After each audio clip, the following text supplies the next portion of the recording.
India Muslim personal law board की जानिब से जो प्रोटेस्ट कॉल दिया गया था बत्ती गुल का, वो बहुत कामयाब रहा। गैर मामूली उसका स्पॉन्टेनियस रिएक्शन रहा और ख़ास तौर से तेलंगाना, हैदराबाद और कर्नाटका से जो अभी तक हमारे पास रिपोर्ट्स आ रहे हैं, पूरे लोगों ने बिला लिहाज मज़हब मिल्लत इसका साथ दिया है। मैं उनका शुक्रिया अदा करता हूं। और इस प्रोटेस्ट करने का एक ही मकसद है कि हम नरेंद्र मोदी गवर्नमेंट को ये पैगाम देना चाहते हैं, ये मैसेज देना चाहते हैं कि आपने जो वक्फ अमेंडमेंट एक्ट 2025 बनाया है वो वक्फ बोर्ड के मफाद में नहीं है। वो वक्फ बोर्ड को बर्बाद करता है, वक्फ की प्रॉपर्टीज़ को ख़त्म करता है और ना उससे कोई रेवेन्यू में इजाफा होने वाला है।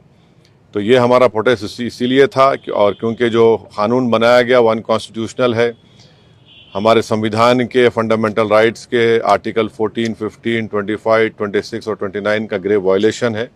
इसीलिए ये प्रोटेस्ट कॉल दिया गया है। आइंदा 1-2 हफ्ते के बाद ह्यूमन चेन का भी प्रोटेस्ट होगा, राउंड टेबल कॉन्फ्रेंस होंगी। तो ये हमारा प्रोटेस्ट उस वक्त तक चलता रहेगा जब तक नरेंद्र मोदी की हुकूमत इस बिल को वापस नहीं लेगी। मैं आप तमाम का शुक्रिया अदा करता हूँ जिन्होंने इस बत्ती गुल प्रोग्राम में हिस्सा लिया। जिस तरह के बत्ती गुल कार्यक्रम या प्रोग्राम की जब बात करते हैं तो आपको क्या लगता है कि इस तरह के प्रोग्राम से क्या संदेश या क्या असर हो सकता है? नहीं, ये देखिए, ये स्पॉन्टेनियसली जनता ने 15 मिनट के लिए अपने घर की लाइट को बंद किया, अपने कमर्शियल एस्टेब्लिशमेंट्स की लाइट को बंद किया और एक मैसेज हम देना चाह रहे हैं प्रधानमंत्री नरेंद्र मोदी को कि आपने जो कानून बनाया वो अनकॉन्स्टिट्यूशनल है, वो ब्लैक लॉ है, वो वक्फ प्रॉपर्टीज़ को बचाने के लिए नहीं, वक्फ प्रॉपर्टीज़ को बर्बाद करने के लिए। और एक ऐसा एक्ट आपने बनाया जो भारत के मुसलमानों की मस्जिदों को, कब्रस्तानों को, वक्फ की प्रॉपर्टीज़ को उनसे छीनने का एक एक्ट बनाया आपने। जिस तरह का भी माहौल बना हुआ है देश में, आतंकवादी जो घटना हुई है, आपने भी उसको कंडेम किया है, लेकिन ऐसे हालात में आपको लगता है कि देश में अगर अंदरूनी तौर पर इस तरीके से विरोध होगा? नहीं, देखिए, जहां तक पहलगाम में जो हुआ है उसको तो हम आउटराइटली कंडेम कर रहे हैं और करते रहेंगे।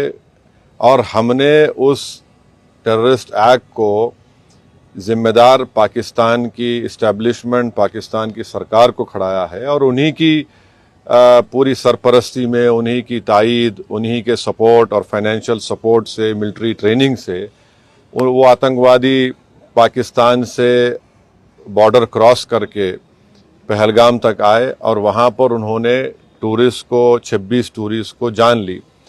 और सबसे अफसोसनाक और सबसे तकलीफदेह बात यह है कि उन्होंने उनकी फैमिलीज़ के सामने ख़वातीन को, महिलाओं को, बच्चों को अलग किया और मर्द लोगों को एक जगह खड़ा करके उनका रिलीजन पूछकर, जो हिंदू थे, उनको गोली मारी। तो वो तो कंडेमनेबल है, उस पर कोई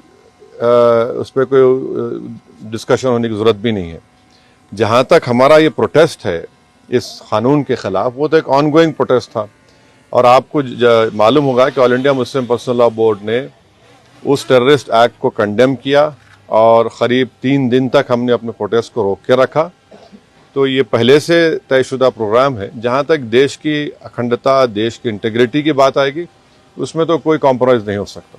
सर, आज की सबसे बड़ी खबर caste census, national caste census, इस पे आपका क्या कहना है? आपने धन्यवाद भी दिया है, एक तरफ क्रेडिट लेने की बात हो रही है, एक तरफ बीजेपी कह रही है कि तो मैं आपसे रिक्वेस्ट करूँ, कल सुबह बात करेंगे ना, अपन आराम से बात करेंगे। ठीक है सर, आपका रोड मैप क्या रहेगा आगे के लिए? अब जो all India Muslim personal law board का प्रोग्राम है कि नेक्स्ट मंथ मई में ऐसे ही एक टाइम पर दिन में एक ह्यूमन चेन बनाई जाएगी इस वक्फ अमेंडमेंट एक्ट के खिलाफ और फिर राउंड टेबल कॉन्फ्रेंसेस भी होंगी। तो बकरीद से पहले 6 जून तक ये प्रोटेस्ट प्रोग्राम चलेगा। बाद का program all India Muslim personal law board तय करेगी। कांग्रेस अपनी तरफ से जो है आंदोलन कर रही है, प्रोटेस्ट कर रही है, तो क्या क्या आंदोलन कर रही है? जैसे वो इंदिरा पार्क में भी एक प्रोटेस्ट करना चाह रहे थे और किस बारे में? इसी को लेकर। तो अब हर एक कर सकता है। क्या MIM भी ऐसा कुछ प्लान कर रही है? नहीं, देखिए, हमारा जो प्रोटेस्ट प्रोग्राम है वो all India Muslim personal law board के ही उनके इंस्ट्रक्शंस पर, उनके साथ हम प्रोग्राम कर रहे हैं। JAC जॉइंट एक्शन कमेटी और हर कोई प्रोटेस्ट कर सकता है, इसमें क्या, उसमें कोई दो राय नहीं। मगर हमारी पार्टी ने फैसला किया कि हम under the umbrella of all India Muslim personal law board ये प्रोटेस्ट प्रोग्राम